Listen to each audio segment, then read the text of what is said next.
Sales engineering is one of the most amazing and fulfilling roles that I've ever been a part of. And I think that everybody should learn about it because it's an interesting role that handles a lot of different areas of engineering and business. The problem is it's not right for everybody. And today we're going to be discussing some reasons that it might not be right for you.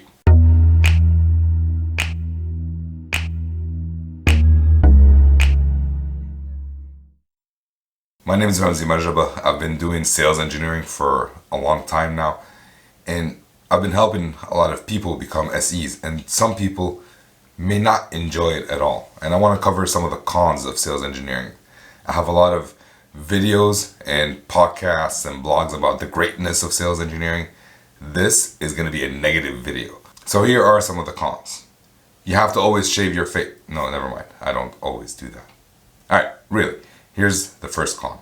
It is commission based. Now, a lot of people see it as a pro, and a lot of times it is a pro mainly because when you're doing the negotiations with the hiring company, you can get a base that's equal or more than your current entire salary.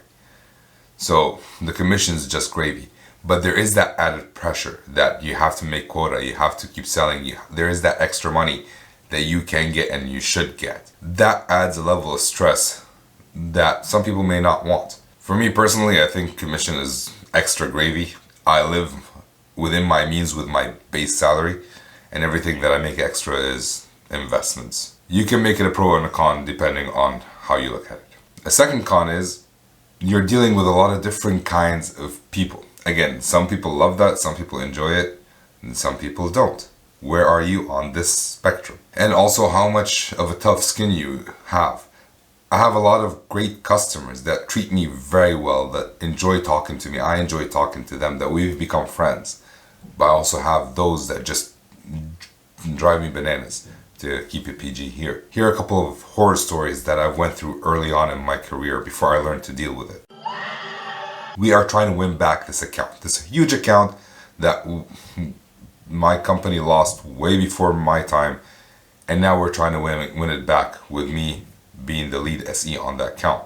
We've had several discovery calls, and we've set up time to come in and work with the engineers from the customer side to help them set up our system and use it to run whatever it is that they need to run. One of those setup calls that we've had was scheduled for 11 o'clock in the morning, and that's when I show up. I always show up on time, actually before time, so I can go into the meeting room, set up, get ready, sit there, and I start working. I'm working. I look at my watch, it's 11:30, 11:45, 12 o'clock. My customer's still not there. I call up my salesperson, like, hey, Mr. Salesperson, my customer is a no-show. I've emailed him, I've went by his desk because we had access to their offices, and he's not coming to meet me. He's disappeared. It's an important meeting, Ramsey. It's an important opportunity. Just keep working, do it. At some point, I can't do any more work. I have to have them do some work on their side so we can interop and work together. It is 2 o'clock now. At that point, I had stopped working on this customer's proc, whatever it is that you want to call it, and I started working on other customers' opportunities. Just because, what else am I going to do? I'm just going to sit there and do nothing? Did that. Customer shows up at 2 o'clock. He says, Ramsey, I'm going for lunch right now, and I'll be back around 3:30. And if this is not up and running, I'm going with a competitor. So you're going to deal with those kinds of customers. You're going to deal with customers who call you into their office and just crap all over your product. And they might be 100% wrong and don't know what they're talking about. You're going to have to sit there and let them vent so that at some point you can actually try to start changing their mind. 90% of my customers are amazing. 10% cause so much headache and pain. The question is, would you be able to survive that 10%? Is that 90% worth it for you? That's up to you to make that decision. Another con is you're going to work with salespeople. And salespeople get a bad rep because of, used car salesmen or whatever rep. Maybe you've had a bad experience with salespeople. A lot of them are great people. I've also worked with horrible ones. I've worked with ones that don't care about the customers. I've worked with ones who just lie I worked with ones who don't know what they're doing and expect you to do all the work. Different kinds of bad. But a common trait between all salespeople is that they're controlling.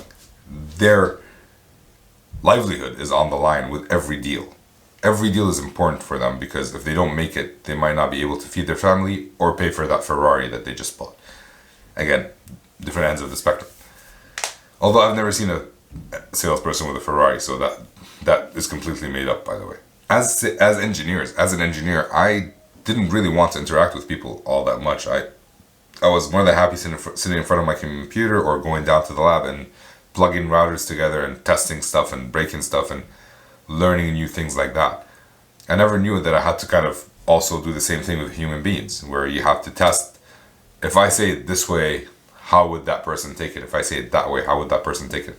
What is the best way to say something to this person to let them see my point of view? You might work with one salesperson who's great at selling and another salesperson who's not great at selling but is good technically. And you're going to have to compensate and overcompensate in areas. So it's a different set of skills that you're going to have to work on as a sales engineer. And whether you're coming from a engineering background or a business background, a lot of times like accounting and you sit in front of the computer doing crunching numbers all the time. Now they have to talk to humans. It's not just an engineering thing. These are some of the skills that you're going to have to work on if you want to be an SE. Another con, it's a high pressure job. Like I said earlier, you have a commission.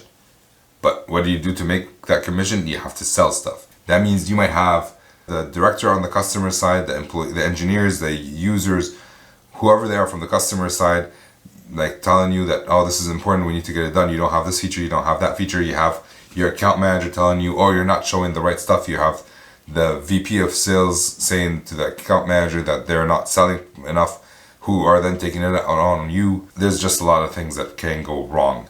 And if you're not doing well, quota-wise, like even if you're doing all your tasks correctly, if your salesperson is not selling, it also feels like crap for you because you're not selling.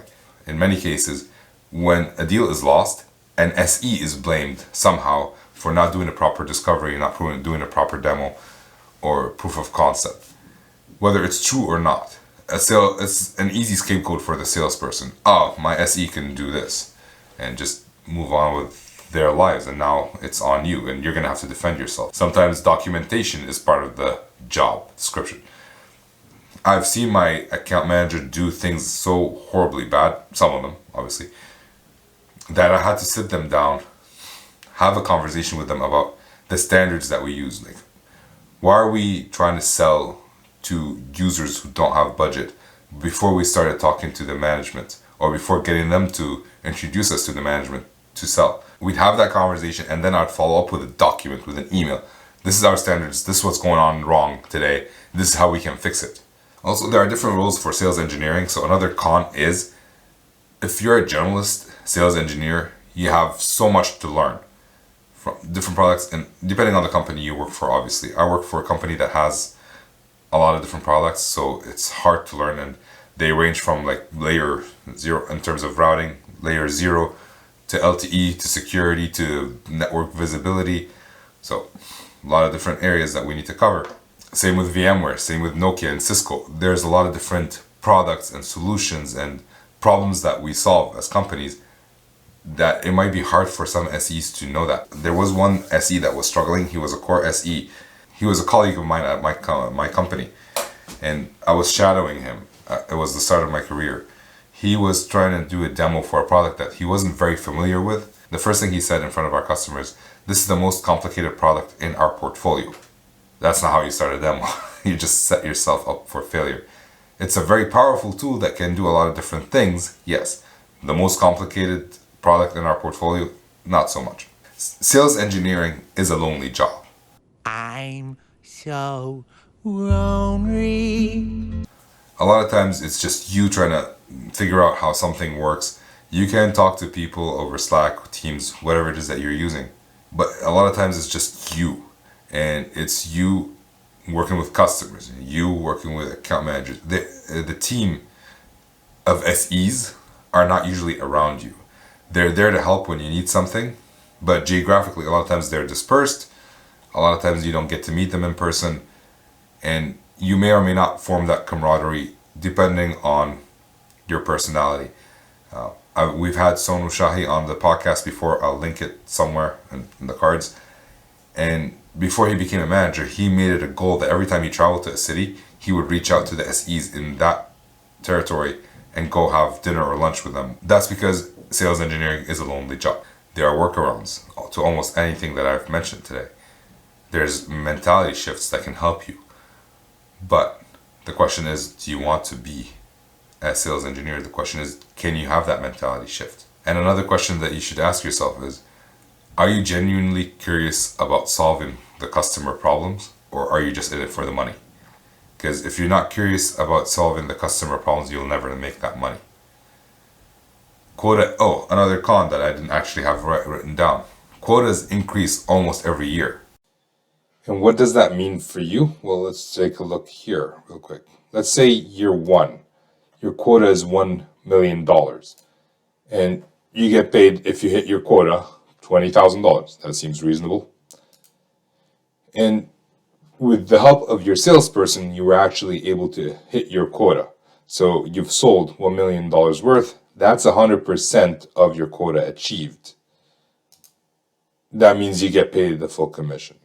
Now, year two, every year they up the quota. So now, year two, the quota is $1.3 million. Your commission remains the same. They didn't increase your commission year over year. And you sell almost the same dollar value as the year before. Let's say you sold $1,000 more than what you did the year before. Percent of quota achieved, percent of sales achieved, that is not 100%, that is actually 77%, which gets reflected in your commission, and now you are paid $15,000 for that year. So you are negative, $4,600 for that year. So quota went up, you sold the same amount, your commission went down. Again, just because you might not want to be an SE, you don't think you'd be a great SE, doesn't mean you can't be great in other areas. I've had one SE that I've worked with. He was a colleague at my former company who would send LinkedIn invites in the middle of a call. Like, he's physically in the meeting room with the customers, and he's not paying attention to the customers. He's just sending LinkedIn invites to the people. He never knew how to demo, never listened to customer questions. He would zone out during meetings. And now he went into some different role, more of a support role. He's doing good. He's moved to a different country. He's doing well for himself. So just because you might not be a great SE doesn't mean you can't be great at something else. I wanted to play basketball growing up. I wasn't tall enough, I wasn't fast enough, I didn't have a great shot. I worked really hard at having a great shot and getting faster, but I could never overcome that tallness thing. So I would have been a horrible basketball player in the NBA. Obviously I would have never seen the court, but I'm a great SE, at least I'd like to think so. So find your calling, I guess. With that, I'm just gonna sign off because that makes me sound smart. I have to add, make sure you like, share, subscribe, and do all that beautiful YouTube stuff. But beyond that, I will see you next time.